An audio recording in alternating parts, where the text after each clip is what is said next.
ആപൽ സൂചന അവരെ കൂടുതൽ അപകടകാരികളാക്കി മാറ്റിയിരിക്കുകയാണ്. ബിജെപിക്ക് എന്തുമാത്രം ആപത്ത് വരുന്നോ നമ്മൾ തെറ്റിദ്ധരിക്കരുത്, അവരിൽ നിന്നുള്ള ആപത്ത് കൂടുകയാണ് ചെയ്യുന്നത്.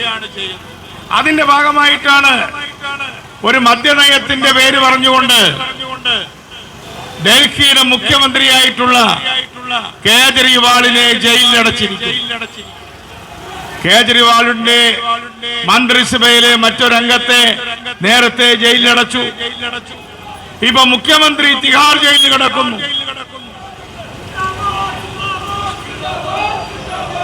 അതേപോലെ തന്നെ ജാർഖണ്ഡിന്റെ മുഖ്യമന്ത്രി ഷിബു സോറൻ അദ്ദേഹം ജയിലിൽ കിടക്കുന്നു. ഇന്ത്യയിൽ ഇത്തരത്തിലൊരു പൊതു തെരഞ്ഞെടുപ്പ് ഉണ്ടായിട്ടുണ്ടോ എന്നെങ്കിലും അടിയന്തരാവസ്ഥ കാലത്താണ് വലിയ തടവുകാരും അതുപോലെ തന്നെ വലിയ നേതാക്കന്മാർ തടവിലാക്കപ്പെട്ടത്. പക്ഷേ പൊതു തെരഞ്ഞെടുപ്പ് നടക്കുന്നതിന് മുൻപ് 1977 അടിയന്തരാവസ്ഥ അയവ് വരുത്തിക്കൊണ്ട് ജയിലിൽ കിടന്ന നേതാക്കന്മാരെ പുറത്തുവിട്ടുകൊണ്ടാണ് ഇന്ദിരാഗാന്ധി അന്ന് തെരഞ്ഞെടുപ്പ് നടത്തിയത്. ഇന്ദിരാഗാന്ധിയുടെ അടിയന്തരാവസ്ഥയെ കുറിച്ച് വ്യത്യസ്ത അഭിപ്രായം ഉണ്ടായിരിക്കാം. അതിൽ വ്യത്യസ്ത അഭിപ്രായമുള്ള ഒരാളാണ് ഞാൻ. പക്ഷെ അടിയന്തരാവസ്ഥയിൽ തെരഞ്ഞെടുപ്പ് നടക്കുമ്പോൾ അടിയന്തരാവസ്ഥയിൽ കിടന്ന ആരും തന്നെ ജയിലിലുണ്ടായിരുന്നില്ല. ജയിലിൽ നേതാക്കന്മാരെ പിടിച്ചിട്ടുകൊണ്ട് നടത്തുന്ന തെരഞ്ഞെടുപ്പിനെ തെരഞ്ഞെടുപ്പ് എന്ന് വിളിക്കാൻ സാധ്യമല്ല. അപ്പൊ മോഡി കരുതുന്നത് എന്താണ്? ഈ നേതാക്കന്മാരെയും മുഖ്യമന്ത്രിമാരെയും ഒക്കെ ജയിലിൽ അടച്ച് എനിക്ക് വീണ്ടും പ്രധാനമന്ത്രിയാകാം എന്നാണ് മോഡി കരുതുന്നതെങ്കിൽ ഈ തെരഞ്ഞെടുപ്പിൽ മോഡിയും ബിജെപിയും പരാജയത്തിന്റെ രുചി അറിയുമ്പോൾ ഈ മോഡിക്ക് കിടക്കാനുള്ള മുറിയും തിഹാർ ജയിലിൽ തന്നെ ഉണ്ടായിരിക്കുമെന്ന കാര്യത്തിൽ ഒരു സംശയവും വേണ്ട. മോഡിയുടെ ധാരണ മോഡി എല്ലാവരെയും പിടിച്ചിടും. പക്ഷെ മോഡിക്കും തിഹാർ ജയിലിൽ കിടക്കാൻ യോഗ്യതയുണ്ട്. അതുകൊണ്ട് കേവലം ബിജെപിക്കാരുടെ അഹങ്കാരത്തിന്റെ പേരിൽ മുഖ്യമന്ത്രിമാരെ ജയിലിലടച്ചുകൊണ്ട് ഇന്ത്യയിലെ ജനാധിപത്യത്തെ കശാപ്പ് ചെയ്തുകൊണ്ട് ഇന്ത്യയിൽ അധികാരത്തിൽ വരാമെന്ന് മോദിയും അമിത്ഷായും കരുതുന്നുണ്ടെങ്കിൽ അവർ വിഡ്ഢികളുടെ സ്വർഗത്തിൽ ജീവിക്കുന്നവരാണ് എന്ന് പറയാൻ ഞാൻ ആഗ്രഹിക്കുന്നു. ഇവിടെ ചില സ്ഥാനാർത്ഥികൾ വന്നിട്ടുണ്ട്, പുതിയ പുത്തൻ കൂറ്റു സ്ഥാനാർത്ഥികൾ. അവരുടെ പാരമ്പര്യത്തെ കുറിച്ചൊന്നും ഞാൻ വിശദീകരിക്കാൻ ആഗ്രഹിക്കുന്നില്ല. അവരിപ്പോ ഇവിടെ വന്ന് പണപ്പട്ടിയുമായിട്ട് ഇറങ്ങിയിരിക്കുകയാണ്. തിരുവനന്തപുരം ഞാൻ പറഞ്ഞു പേട്ട മണ്ഡലമാണെങ്കിലും അതേപോലെ തന്നെ തിരുവനന്തപുരം നഗരമാണെങ്കിലും അത് പത്മനാഭന്റെ മണ്ണാണ്, അഭിമാനമുള്ള മനുഷ്യരുടെ മണ്ണാണ്. മഹാന്മാരായ രാഷ്ട്രീയ നേതാക്കന്മാരെ പ്രസവിക്കുകയും വളർത്തുകയും ചെയ്ത മണ്ണാണ്. പട്ടംതാന പിള്ള സാറിനെ പോലെയുള്ള ആളുകൾ, സി കേശവനെ പോലുള്ള ആളുകൾ അവരിവിടെ ജീവിക്കുകയും വളരുകയും ചെയ്ത ആളുകളാണ്. ആർ ശങ്കർ താമസിച്ചത് കൊല്ലത്താണ്, ജനിച്ചെങ്കിൽ കുന്നുവഴിയിലാണ്. കുന്നുവഴിയിൽ കാണുന്ന ജംഗ്ഷനിൽ കാണുന്ന വീടാണ് ആർ ശങ്കറിന്റെ വീട്. EMS താമസിച്ച് മരിച്ചത് ഈ തിരുവനന്തപുരത്താണ്. കെ കരുണാകരൻ താമസിച്ച് മരിച്ചത് ഈ തിരുവനന്തപുരത്താണ്. അതുകൊണ്ട് ഞാൻ ബിജെപിക്കാരോട് പറയട്ടെ, പണപ്പെട്ടി തുറക്കുന്ന താക്കോലിന്റെ കിലുക്കം കേട്ടാൽ ഇളകുന്നവരല്ല തിരുവനന്തപുരത്തെ അധ്വാനിക്കുന്ന ജനങ്ങൾ എന്ന് നിങ്ങൾ മനസ്സിലാക്കണം. ഇവിടെ ഞാൻ മനസ്സിലാക്കുന്നുണ്ട്, തീരപ്രദേശങ്ങളിൽ പേട്ടയുടെ പടിഞ്ഞാറ് കിടക്കുന്ന പ്രദേശങ്ങളിൽ ബിജെപിക്കാരെ അങ്ങോട്ടും ഇങ്ങോട്ടും പറയുകയാണ്, അവരൊക്കെ പാവങ്ങളല്ലേ, അവരെ പണം കൊടുത്തു വാങ്ങാം. പക്ഷേ ഞാൻ ബിജെപിക്കാരോട് പറയട്ടെ, അവർ പാവങ്ങളാണ്, അവരുടെ കയ്യിൽ പൈസയില്ല. പക്ഷേ പണം കൊടുത്തു വാങ്ങാൻ കിട്ടുന്ന രാഷ്ട്രീയ ചരക്കുകളല്ല ഈ നാട്ടിലെ പാവപ്പെട്ടവരെന്ന് ബിജെപിയും RSS മനസ്സിലാക്കേണ്ടതായിരുന്നു. വലിയ രാഷ്ട്രീയ പാരമ്പര്യമുള്ളവരാണ് നമ്മുടെ തിരുവനന്തപുരത്തെ തുറന്നവാസികൾ. അവരുടെ രാഷ്ട്രീയ പാരമ്പര്യവും രാഷ്ട്രീയ വീര്യവും ഏത് ഗവൺമെന്റിന്റെ മുന്നിലും അവർ തല ഉയർത്തി നിന്നിട്ടുണ്ട്. ഒന്നാമത്തെ കമ്മ്യൂണിസ്റ്റ് ഗവൺമെന്റ് വന്ന സമയത്ത് ഞങ്ങളെല്ലാം കമ്മ്യൂണിസ്റ്റുകാരാണ്, പക്ഷേ വളരെ തെറ്റായ തരത്തിലുള്ള വെടിവെപ്പുകൾ ഈ തീരപ്രദേശത്തുണ്ടായപ്പോൾ ആ വെടിയുണ്ടകളെയൊന്നും പേടിച്ച ചരിത്രം കേരളത്തിന്റെ അതുപോലെ തന്നെ തിരുവനന്തപുരത്തിന്റെ തുറമുഖ കേന്ദ്രങ്ങൾക്കുണ്ടായിരുന്നില്ല എന്ന കാര്യം നിങ്ങൾ മറന്നു പോകരുത്. BJP-ക്കാരന്റെ പണപ്പെട്ടിയുടെ താക്കോൽ കിലുക്കം കണ്ട് ഇവിടെ ആരും മോഹിച്ചിട്ടില്ല. മറിച്ച് ഞങ്ങളെ പണം കൊടുത്തു വാങ്ങാമെന്ന് നിങ്ങൾ കരുതുന്നുണ്ടെങ്കിൽ നിങ്ങളെ അറബിക്കടലിൽ വലിച്ചെറിയാനുള്ള കരുത്ത്, ഈ വികൃതമായ രാഷ്ട്രീയത്തെ അറബിക്കടലിൽ വലിച്ചെറിയാനുള്ള കരുത്ത് ഈ നാട്ടിലെ പാവങ്ങളായ മത്സ്യത്തൊഴിലാളികൾക്കും തൊഴിലാളികൾക്കുമുണ്ട് എന്ന് ഞാൻ പറഞ്ഞു വെക്കുകയാണ്. ഈ തെരഞ്ഞെടുപ്പിലെ രണ്ടാമത്തെ വിഷയം കേരള ഗവൺമെന്റിന്റെ പ്രവർത്തനങ്ങളാണ്. കേരള ഗവൺമെന്റ് ഒരു ബാധ്യതയായി തീർന്നിരിക്കുകയാണ്. കേരളത്തിലെ ജനങ്ങൾക്ക് മാത്രമല്ല, ഐക്യജനാധിപത്യ മുന്നണി പ്രതിപക്ഷത്ത് നിന്നുകൊണ്ട് പറയുന്നതല്ല, ഇടതുപക്ഷ ജനാധിപത്യ മുന്നണിയുടെ പ്രവർത്തകന്മാർക്ക് പോലും ഈ ഗവൺമെന്റ് ഒരു ബാധ്യതയാണ്. അവർക്ക് വീട് കയറാൻ പറ്റുന്നില്ല. വീട് കയറുമ്പോൾ ആളുകൾ ചോദിക്കുകയാണ്, സഖാവേ ശമ്പളം കൊടുക്കാൻ പറ്റുമോ, പെൻഷൻ കൊടുക്കാൻ പറ്റുമോ? ഇത് നമ്മുടെ ബാലഗോപാൽ ഇന്ന് ഏപ്രിൽ മാസം 2-ാം തീയതി ഒരു വലിയ പ്രസ്താവന ചെയ്തു. ഈ മാസം ഞാൻ ശമ്പളം കൊടുക്കുന്നതായിരിക്കും.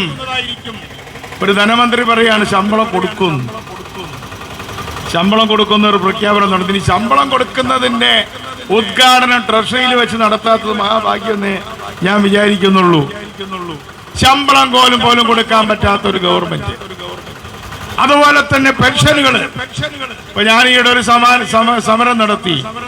ആ സമരം നടത്താൻ വേണ്ടി ആ വിഷയങ്ങൾ പഠിച്ചപ്പോഴാണ് മനസ്സിലായത് 20 ലക്ഷം പേരാണ് നിർമ്മാണ തൊഴിലാളി ക്ഷേമനിധിയിൽ പണമടച്ച് അംഗങ്ങളായിട്ടുള്ളവര്. അതിൽ 3 ലക്ഷം പേര് പെൻഷനായി. 17 ലക്ഷം പേര് ഇപ്പോഴും പണമടച്ചുകൊണ്ടിരിക്കുകയാണ്. 1500 കോടി രൂപയുടെ നിക്ഷേപമുണ്ടായിരുന്ന നിർമ്മാണ തൊഴിലാളി ക്ഷേമനിധി ബോർഡിൽ ഇനി 10 കോടി പോലും ഇല്ല. ഇത് തന്നെയാണ് മത്സ്യരംഗത്തും, ഇത് തന്നെയാണ് മോട്ടോർ തൊഴിലാളി രംഗത്തും, ഇത് തന്നെയാണ് ടൈലർമാരായിട്ടുള്ള സ്ത്രീകളാണ് കൂടുതൽ. 4 ലക്ഷം 5 ലക്ഷം പേരുണ്ട്. ആകെ ഏതാണ്ട് 35 ലക്ഷത്തോളം ആളുകൾ പണമടച്ച് കാത്തിരിക്കുന്ന നിർമ്മാണ തൊഴിലാളി ക്ഷേമനിധികളെ മുഴുവൻ കൊല ചെയ്ത ഗവൺമെന്റാണ് പിണറായി വിജയന്റെ ഗവൺമെന്റ്. 12 മാസമായിട്ട് പെൻഷൻ ഇല്ല. ബാക്കി വിധവാ പെൻഷൻ, അതേപോലെ തന്നെ വാർദ്ധക്യ പെൻഷൻ, അതൊക്കെ 5-6 മാസക്കാലമായി മുടങ്ങിക്കിടക്കുന്നു. അത് മറ്റൊരു സബ്ജക്റ്റാണ്, അതിലേക്ക് ഞാൻ കിടക്കുകയല്ല. ആ തരത്തിൽ നമ്മുടെ ഗവൺമെന്റ് ഭരിക്കുന്നത് കൃത്യമായ ആളുകൾക്ക് ശമ്പളവും പെൻഷനും ആനുകൂല്യങ്ങളും കൊടുക്കാൻ വേണ്ടിയാണ്. എല്ലാ തരത്തിലുള്ള ധനപരമായ എല്ലാ അച്ചടക്കവും ലംഘിച്ചുകൊണ്ട് ഇപ്പൊ പിണറായി വിജയൻ സുപ്രീം കോടതിയിൽ പോയിരിക്കുകയാണ്. എന്തിനാ പോയിരിക്കുന്ന അറിയോ? എനിക്ക് കൂടുതൽ കടം വാങ്ങിക്കാൻ അനുവദിക്കണം. അപ്പൊ നിങ്ങളെല്ലാവരും, ഞാനൊരു സഹകരണ സംഘം നടത്തുന്ന ആളാ, എനിക്ക് തന്നെ അവിടെ നിന്ന് കടമുണ്ട്. നിങ്ങൾക്കെല്ലാം കടമില്ലാത്ത ആരും തന്നെ ഇവിടെ ഇരിക്കുന്നുണ്ടാവില്ല അല്ലേ? എന്തെങ്കിലും ഒരു ലോണ് നിങ്ങൾ എടുത്തിട്ടുണ്ടാവും. നിങ്ങൾ ആരെങ്കിലും കടം കൂട്ടാൻ വേണ്ടി കോടതിയിൽ പോവോ? നമ്മൾ എന്തിനാ കോടതിയിൽ പോകുന്നത്? എന്റെ കടമൊന്ന് കുറച്ചു തരാൻ വേണ്ടിയല്ലേ കോടതിയിൽ പോകുന്നത്? അല്ലെങ്കിൽ പലിശയിൽ കുറവ് ചെയ്യണം, പിഴപ്പലിശ കുറവ് ചെയ്യണം, മുതലൊന്ന് കുറച്ചു തരണം. എന്റെ മകള് നഴ്സിംഗിന് പഠിക്കാൻ വേണ്ടി 10 ലക്ഷം 5 ലക്ഷം റുപ്യ ലോൺ എടുത്തിട്ടുണ്ട്. അതിനിപ്പോ 7 ലക്ഷം 5 ലക്ഷം രൂപ പലിശയായി. ആ പലിശ ഒന്ന് കുറച്ചു തരണം എന്ന് പറഞ്ഞ് നമ്മൾ കോടതിയിൽ പോകും, കടാശ്വാസ കമ്മീഷനിൽ പോവും. അപ്പൊ ഞാനിവിടെ ബാലഗോപാലിനോട് പറഞ്ഞു, നിങ്ങൾ കേരളത്തിന്റെ കടവും കടത്തിന്റെ പലിശയും കുറച്ചു തരാൻ പറഞ്ഞിട്ടാണ് സുപ്രീം കോടതിയിൽ പോയിരുന്നതെങ്കിൽ ഞാനും കക്ഷി ചേരാം. കാരണം നമ്മുടെ മൊത്തത്തിലുള്ള കടം കുറയല്ലോ. അപ്പൊ പിണറായി വിജയനും ബാലഗോപാലിനും ഡൽഹിയിൽ പോകുന്നത് എന്തിനാ? കടം കൂട്ടാൻ വേണ്ടിയാ. കടം കൂട്ടാൻ വേണ്ടി കോടതിയിൽ പോയിട്ട് ഇപ്പൊ 2.5 കോടി ഉറുപ്പിയും പോയി. വക്കീൽമാരുടെ നല്ല കാലം. പണ്ട് ചില വലിയ തറവാടുകൾ ഉണ്ടായിരുന്നു, കേസ് കൊടുത്ത് മുടിയും. വക്കീൽമാർക്ക് കേസ് കൊടുത്ത് വസ്തു എല്ലാം വക്കീലിന്റെ കയ്യിലേക്ക് എത്തും ഫീസായിട്ട്. എന്ന് പറഞ്ഞതുപോലെ വ്യവഹാരം നടത്തി മുടിഞ്ഞ ഒരു തറവാട് പോലെ ആയിരിക്കുകയാണ് കേരളത്തിന്റെ ഗവൺമെന്റ്. ഞാൻ നീട്ടി സംസാരിക്കുന്നില്ല. ഇവിടെ നമ്മുടെ മുൻ ആരോഗ്യമന്ത്രി ഇവിടെ ഇരിക്കുകയാണ്. ഞാൻ ശിവകുമാർ നമ്മുടെ സുഹൃത്താണ്, നമ്മുടെ MLA ആയിരുന്നു, MP ആയിരുന്നു. പക്ഷെ അദ്ദേഹം ആരോഗ്യമന്ത്രിയായ 5 വർഷക്കാലം, അതുപോലെ തന്നെ നമ്മുടെ ഉമ്മൻചാണ്ടി മുഖ്യമന്ത്രി ആയിരുന്നപ്പോഴാണല്ലോ അദ്ദേഹം ആരോഗ്യമന്ത്രിയായിരുന്നു. ആരോഗ്യ വകുപ്പിന്റെ സുവർണകാലമായിരുന്നു. നമ്മൾ വീടുകളിൽ പോയി പറയണം, നമ്മൾ ഈ കടലാസ് എറിഞ്ഞിട്ട് പോയിട്ട് കാര്യമില്ല. എന്തെല്ലാം പദ്ധതികളാണ് ഉണ്ടായിരുന്നത്. ഞാൻ ഒറ്റ പദ്ധതിയെ കുറിച്ച് മാത്രമേ പറയുന്നുള്ളൂ, സുഹൃതം പദ്ധതി അല്ലേ, ക്യാൻസർ വന്നവർക്ക് സുഹൃതം പദ്ധതി. ഞാനൊരു കഥ പറയും, ഞാൻ കണക്ക് പറയുന്നില്ല. എന്റെ പാർട്ടിയിൽപ്പെട്ടൊരു പ്രവർത്തകൻ നല്ല രീതിയിൽ ജീവിച്ചുകൊണ്ടിരിക്കുകയാണ്, ചെറിയ ജോലിയൊക്കെ ഉണ്ട്. പെട്ടെന്നാണ് അദ്ദേഹത്തിന്റെ ഭാര്യയ്ക്ക് വയറുവേദന വന്നു. വയറുവേദന വന്ന് അദ്ദേഹം ആശുപത്രിയിൽ ചെന്നപ്പോ പറഞ്ഞു, ഹരിദാസ് എന്നാണ് അദ്ദേഹത്തിന്റെ പേര്, ഭാര്യയ്ക്ക് ക്യാൻസർ ആണ്. ആ ആശുപത്രി വരാന്തയിൽ നിന്ന് പൊട്ടിക്കരഞ്ഞുകൊണ്ട് എന്നെ വിളിച്ചു, സഖാവേ എന്റെ ഭാര്യയ്ക്ക് ക്യാൻസർ ആണെന്ന് പറഞ്ഞു, പേടിക്കണ്ട, നിങ്ങൾ ഡോക്ടറെ കാണും, എന്റെ കയ്യിൽ കാശില്ല. അപ്പൊ തന്നെ ഡോക്ടർ പറഞ്ഞു, ഞാൻ ശിവകുമാറിനെ ഇരുത്തിക്കൊണ്ട് പറയല്ല, നിങ്ങൾക്ക് ക്യാൻസർ ആണ് എന്ന് ഡിക്റ്റേറ്റ് ചെയ്ത ഉടനെ തന്നെ നിങ്ങളുടെ അക്കൗണ്ടിൽ 2 ലക്ഷം രൂപ വന്നിരിക്കുന്നു. നിങ്ങളുടെ ആവശ്യത്തിനുള്ള ചികിത്സ കഴിഞ്ഞ് ബാക്കിയുണ്ടെങ്കിൽ ആ പൈസ തിരിച്ചടയ്ക്കാം. ആ സ്ത്രീ രക്ഷപ്പെട്ടു. അവർക്കാകെ ചെലവായത് 1.25 ലക്ഷം രൂപയാണ്. 25 ലക്ഷം രൂപ ഗവൺമെന്റ് തിരിച്ചെടുത്തു. പിന്നീട് വർഷങ്ങൾക്ക് ശേഷം അവർ മരിച്ചുപോയി. അങ്ങനെ ക്യാൻസർ ഡിറ്റക്ട് ചെയ്താൽ ആ വരാന്തയിൽ നിൽക്കുമ്പോ തന്നെ പൈസ വന്നിരുന്നില്ലേ സുഹൃത്തും അക്കൗണ്ടിൽ? ഇപ്പൊ ചിന്തിക്കാൻ കഴിയുന്നുണ്ടോ വീണ ജോർജിന്? ചിന്തിക്കാൻ കഴിയുന്നുണ്ടോ പിണറായി വിജയന്? എന്താണ് ഇപ്പൊ ഗവൺമെന്റ് ആശുപത്രിയിൽ ഇപ്പൊ അവസാനം നടന്നത്? ഞാനത് പറഞ്ഞിട്ട് അവസാനിപ്പിക്കാം. കോഴിക്കോട് മെഡിക്കൽ കോളേജ് EMSന്റെ ഗവൺമെന്റിന്റെ നല്ല കാര്യങ്ങളിൽ ഒന്നാണ് കോഴിക്കോട് മെഡിക്കൽ കോളേജ് 57. ഇന്നിപ്പോ എന്താണ് കോഴിക്കോട് മെഡിക്കൽ കോളേജിൽ നടന്നത്? ഇവിടെ ഈ പേട്ടയിലുള്ള CPM-കാര് മനസ്സിലാക്കണം. അവിടെ ഒരു സ്ത്രീ ആശുപത്രിയിൽ പ്രവേശിപ്പിക്കപ്പെട്ടു. അവർക്ക് എണീക്കാൻ വയ്യ, നടക്കാൻ വയ്യ. അവരെ ICU-വിൽ ഇന്റൻസീവ് കെയർ യൂണിറ്റ് കിടത്തി. എന്താ സംഭവിച്ചെന്നറിയോ? നിങ്ങൾ മനസ്സിലാക്കണം. ഇന്റൻസീവ് കെയർ യൂണിറ്റിൽ കിടത്തിയ ആ സ്ത്രീയെ ബലാത്സംഗം ചെയ്തു. ആരാ ബലാത്സംഗം ചെയ്തത്? ഒരു NGO യൂണിയൻകാരൻ. സാധാരണ നിലയ്ക്കാണെങ്കിൽ എന്താ ചെയ്യേണ്ടത്? അപ്പൊ തന്നെ അയാൾ സർവീസിൽ നിന്ന് പുറത്താക്കണം, അയാളെ പോലീസിൽ പിടിക്കണം. ഈ വിഷയത്തെ കുറിച്ച് സംസാരിച്ചപ്പോൾ അനിത എന്ന് പറയുന്ന ഒരു നേഴ്സ് ഈ ബലാത്സംഗം ചെയ്യപ്പെട്ട സ്ത്രീക്ക് അനുകൂലമായി മൊഴി കൊടുത്തു. അപ്പോ അവിടെ പാർട്ടി തീരുമാനം എന്താണ്? ആരും അനുകൂലമായി മൊഴി കൊടുക്കാൻ പാടില്ല. ബലാത്സംഗം ചെയ്യപ്പെട്ടത് അടച്ചു വെക്കണം. പക്ഷെ അനിത എന്ന് പറയുന്ന സ്ത്രീ നേഴ്സ് അവരെ മൊഴി കൊടുത്തു. ഈ വീണ ജോർജും പിണറായി വിജയൻ എന്താ ചെയ്തത്? ആ നേഴ്സിനെ സസ്പെൻഡ് ചെയ്തു. ഹൈക്കോടതി തിരിച്ചെടുക്കാൻ പറഞ്ഞു.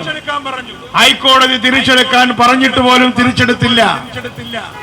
ഒടുവിൽ പൊതുജനാഭിപ്രായം വന്നു. നമ്മുടെ പ്രതിപക്ഷ നേതാവ് ആശുപത്രി വരാന്തയിൽ സത്യാഗ്രഹമിരുന്നു. ഇപ്പൊ വലിയ ഔദാര്യം പോലെ തിരിച്ചെടുത്തിട്ട് അതിന് അടിയിൽ എഴുതിയിരിക്കുകയാണ്, ഞങ്ങൾ കൊടുത്തിട്ടുള്ള അപ്പീലിന്റെ വിധിക്കനുസൃതമായി ആയിരിക്കും അന്തിമ നിയമനം എന്ന് പറഞ്ഞുകൊണ്ടെടുക്കാൻ നിർബന്ധിക്കപ്പെട്ടു. ബലാത്സംഗം ചെയ്തവരെ സംരക്ഷിക്കുക. അതാണ് വാളയാറിൽ ചെയ്തത്, അതാണ് വണ്ടിപ്പെരിയാറിൽ ചെയ്തത്.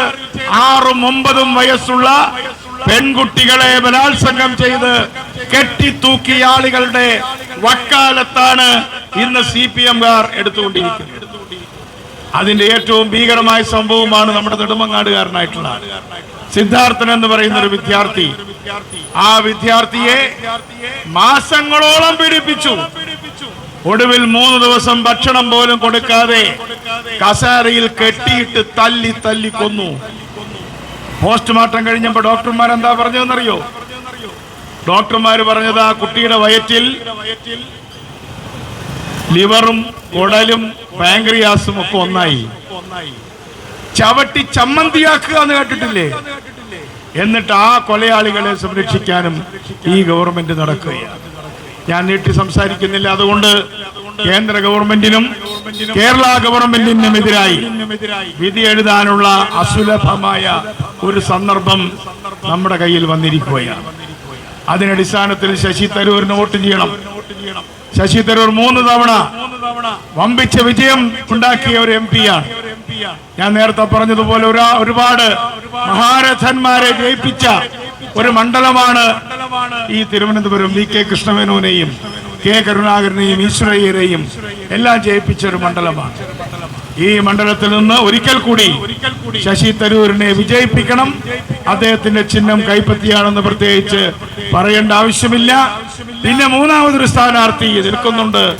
അത് CPIയുടെ സ്ഥാനാർത്ഥിയാണ്. CPIയുടെ സ്ഥാനാർത്ഥി ലൂസേഴ്സ് ഫൈനൽസിലാണ് കളിക്കുന്നത്. ഇവിടെ ഫുട്ബോളിന്റെ സ്ഥലമാണ്. സെമി ഫൈനൽസിൽ തോറ്റവർ തമ്മിൽ ഒരു കളിയുണ്ട്. അത് 3-ാം സ്ഥാനത്ത് ലൂസേഴ്സ് ഫൈനൽ 2 സെമിയിൽ തോറ്റവരും കൂടെ കളിക്കും. അത് കാണാൻ ആരും ഉണ്ടാവില്ല, റഫറി മാത്രമേ ഉണ്ടാവുള്ളൂ. അതുകൊണ്ട് പന്ന്യൻ രവീന്ദ്രന്റെ കളി കാണാൻ പണ്ട് പന്ന്യൻ രവീന്ദ്രൻ ഒരു കമന്ററേറ്റർ ആയിരുന്നു ഈ ഫുട്ബോളിന്റെ വോളിബോളിന്റെ ഒക്കെ. അതുകൊണ്ട് പന്ന്യൻ രവീന്ദ്രൻ പോലും ലൂസേഴ്സ് ഫൈനൽ കാണാൻ പോവാറില്ല. അതുകൊണ്ട് പന്ന്യൻ രവീന്ദ്രൻ ലൂസേഴ്സ് ഫൈനലാണ് കളിക്കുന്നത്. പക്ഷേ ഇവിടെ മത്സരിക്കുന്ന BJPയുടെ സ്ഥാനാർത്ഥി ഇവിടെ നിന്നും ഞാൻ ആദ്യം പറഞ്ഞതുപോലെ പണപ്പെട്ടി തുറന്ന് പച്ചനോട്ടുകൾ കാണിച്ച് വോട്ട് പിടിക്കാമെന്ന് കരുതുന്നുണ്ടെങ്കിൽ അദ്ദേഹം അതിദയനീയമായി ഈ മണ്ഡലത്തിൽ പരാജയപ്പെടും എന്ന് പറഞ്ഞുകൊണ്ട് ഞാൻ എന്റെ വാക്കുകൾ ചുരുക്കുന്നു. നിങ്ങൾക്കെല്ലാം എന്റെ അഭിവാദനം.